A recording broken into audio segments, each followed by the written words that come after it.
Today we're going to look at French knots, which for some reason a lot of people get a little bit worried about doing French knots, but they're not actually that difficult to do. So what we're going to start off with, you're going to bring your needle up through your fabric. You're going to hold the thread using your non-stitching hand, okay? And then you're going to bring the needle in your stitching hand near the base of the thread. And you're basically going to do the wrapping near the fabric. You're not going to do it up here. You're going to do it as close to the fabric as you can. So bring the needle next to the fabric, next to the thread, and wrap the thread around the needle once.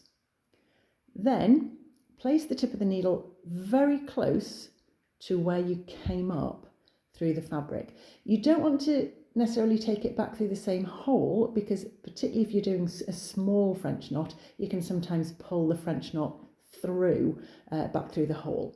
So pull the needle down, and there you've got your small French knot. Okay, now that's quite a small one because I've just wrapped it round the needle once. You can change the size of your French knots in two different ways. You can use more thread, so obviously the more thread strands that you have, the larger the French knot, but you can also wrap it around the needle more than once. So for example, if I do this again, so if I bring the needle up, if I hold the thread with my non-sewing hand, and then if I wrap it around once, and then a second time, and place the needle just next to where I came up, and push the needle through. So you'll see that's slightly bigger than the first one. And of course, we can do that again.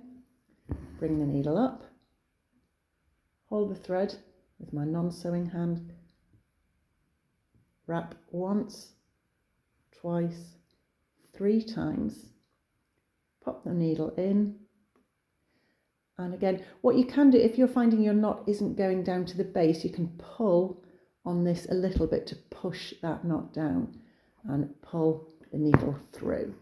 And again, sometimes some people might like to press lightly on the knot as they pull it through, again, just to keep that knot next to the fabric. But again, have a little practice, have a practice with different numbers of thread, have a practice wrapping it once, twice, 3 times, 4 times, and just also practice where you prefer to keep that non-sewing hand. So are you going to keep it on the thread, or do you feel more comfortable pressing on the knot as you pull it through?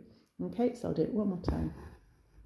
Through, hold, wrap once, twice, 3 times, 4 times, put the needle back in, pull on that thread so that the knot is close to the fabric, and pull through.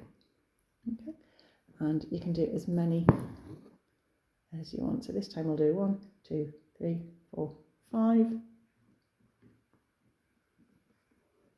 pull that through, and I'll just press on there to help there. So have a practice and just find out what technique you're more comfortable with.